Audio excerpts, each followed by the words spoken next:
I used to believe family was the one place you could always return to, no matter what. I thought that if I worked hard enough, sacrificed enough, proved myself over and over, one day my parents would see me as more than a burden. That day never came, but the night it all ended is burned into me like a scar. It began 3 years ago, when my parents' lives started to unravel. My dad's construction business had been crumbling for years, cutting corners, taking jobs he couldn't handle, ignoring safety codes until the fines piled up. My mom didn't help. She just kept spending, new furniture for a living room no one used, weekend trips to unwind. When the creditors finally came knocking, they didn't tell me. I found out when a bank officer called me at work to say their house was about to be repossessed. I sat in my tiny apartment, phone still in my hand. I didn't have much, just enough to scrape by on rent and student loans, but I couldn't stand the thought of them losing everything. Even though they'd made it clear I wasn't the real success of the family, that title belonged to my younger brother, Ryan, I still felt responsible. So, I started taking extra shifts, selling things I'd saved for years, my vacation fund, my emergency savings, gone in weeks. Still, it wasn't enough. Their debt was enormous, years of unpaid bills, penalties, and 2 hidden mortgages. I made a choice I still can't decide if I regret. I sold my car, cashed out the small investment account I'd been building since 19, took out a personal loan in my name because their credit was already destroyed. Every payment I made went straight into the hole they'd dug. Ryan didn't lift a finger. He actually laughed when he found out. "You're a sucker," he smirked, sipping craft beer in a brand new leather jacket. "They'll drain you dry and toss you when they're done." I told myself he was wrong, that deep down, my parents loved me and would be grateful. It took almost 2 years, but slowly, the debts disappeared, the mortgage was saved, credit cards paid off. I could see the relief in their faces, even if they never once said thank you. I thought maybe things would finally be different. Then came that dinner. It was the first Friday in months I didn't have to work late. My parents invited me over to celebrate a new chapter. The table was set like it was Christmas, candles, flowers, a roast in the middle. Ryan was already there, lounging in his chair, wearing that smug grin that meant he knew something I didn't. We ate mostly in silence, broken by my mom's excited chatter about the new couch she'd ordered and the much-needed trip she and Dad were planning to Cancun. My stomach twisted. That money could have gone toward replacing my car, toward paying down my loan, but I said nothing. Halfway through dessert, my dad set down his fork, dabbed his mouth with a napkin, and fixed me with the kind of look he used before delivering bad news to an employee. "So," he began, his tone all business, "now that the debt's gone, we think it's time for you to move on." I frowned. Move on from what? My mom's voice was almost sing-song. "From here, from us, debt's gone, so are you." I laughed, short, disbelieving. "You're kicking me out, after everything You didn't do it for us." My dad cut in, his voice hard as stone. "You did it to make yourself feel important. We don't need you anymore. You've served your purpose." Ryan snorted into his drink. Guess I called it. Something in me fractured, but I didn't cry, didn't raise my voice. I just stared at them, the people I'd bled myself dry for, and realized every hour, every dollar, every sleepless night meant nothing to them. I pushed my chair back, slow enough for the legs to scrape the hardwood. "All right," I said evenly, "if that's how it is, fine." What they didn't know was that while I'd been saving them, I'd also been learning them every weak spot, every favor they owed, every person who could ruin them if they knew certain truths, and I'd just decided those truths were going to see the light of day. I didn't go home that night, didn't touch the leftovers my mom offered with her syrupy smile, like she was sending me off to camp. I walked out, drove to the cheapest motel I could find, and sat on the bed replaying every moment: Ryan's smirk, my dad's contempt, my mom's cheer. They thought I'd vanish, tail between my legs, leaving only the debt-shaped crater in my future. They were wrong.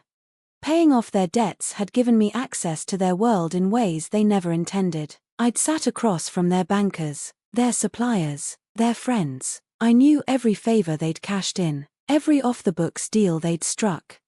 I knew about the contractor they'd stiffed, the half-built property they'd hidden from the bank in Ryan's name, and the cash stash in my mom's closet she called her emergency fund. They'd taught me exactly how to take everything from them. And I was done playing the good child. I knew exactly how fragile their world was. So, over the next few weeks, I became what they expected: silent, absent, the forgotten child. I stopped visiting, ignored their texts, let them believe I'd moved 2 towns over, but in reality, I was watching, listening. Ryan had just been promoted at his marketing job, the one my dad handed him through a golfing buddy. He wasn't qualified, not even close, and I knew exactly how he'd been padding his lifestyle with company money, things that would make his boss see him as a liability in seconds. My dad's construction business was barely limping along. The debts were gone, sure, but his contracts were built on handshakes and fragile trust. One hint about safety violations, one photo from the disaster I'd seen at his last site, and his phone would stop ringing for good. And my mom, her entire existence ran on reputation. At church, in her club, she played the role of gracious matriarch. She didn't know I'd overheard her last year, begging a friend to keep quiet about a loan she'd never paid back. The first strike was easy, an anonymous envelope left at Ryan's office. Inside, every doctored expense report, every client gift that was really for himself. By Monday, his shiny promotion was gone. He called my parents in a rage. My dad told him to calm down. My mom said, "That's what happens when you're careless." 2 weeks later, I made the second move: a USB drive in the mailbox of my dad's biggest client, loaded with time-stamped photos and videos, rusted scaffolding, workers without helmets, cement poured without permits. Within days, the contract was gone, and the local safety board was circling like vultures. My dad went from boasting about his comeback to pacing the kitchen, muttering about inspections and fines. Then came my mom. I sent a polite, concerned letter to the treasurer of her club, laying out the unpaid loan and the whispers it was starting to spark. By the next meeting, her perfect mask was cracking, smiles tighter, voices lower, people stepping away mid-conversation. Through all of it, I said nothing. No texts, no calls, no glances in their direction when I passed their street. Let them stew, let them wonder if it was the universe cashing in its debts. And it worked. Their voices grew quieter, their shoulders slumped. Even Ryan disappeared from the bar he used to post from every Friday night. But the real blow, that was still waiting. I wanted them stripped down to the bone before I swung. When it landed, it wouldn't just take their money or their reputation. It would take the one thing they thought they'd already thrown away: me. Only not in the way they imagined. I waited 3 months. By then, rot had set in. Ryan was working part-time at a warehouse just to keep gas in his car. My dad's business line sat in long, empty silence. My mom had quietly stopped going to her club altogether. The stage was set. They still hadn't called, no apology, no check-in, just silence, which was fine. My last move wasn't about getting them to speak to me, it was about making sure that if they ever did, the only thing they'd find on the other side was a locked door. At the small-town bank, my name was still listed, quietly, as emergency contact and co-owner on a family property they'd never managed to sell when the market crashed. I'd been the one who filed the paperwork to save it from foreclosure, so my signature was still required for any transfer.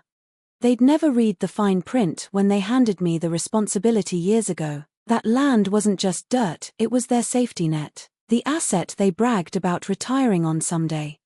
I signed it back into my own name, clean, legal, irreversible. Then I sold it, paid off the tiny mortgage, moved the rest into an account they couldn't touch. I prepaid for my own apartment, set up a college fund for myself, something they'd once scoffed at because Ryan will take care of you. The rest, I left sitting in that account, untouched, proof that I could build a life without them.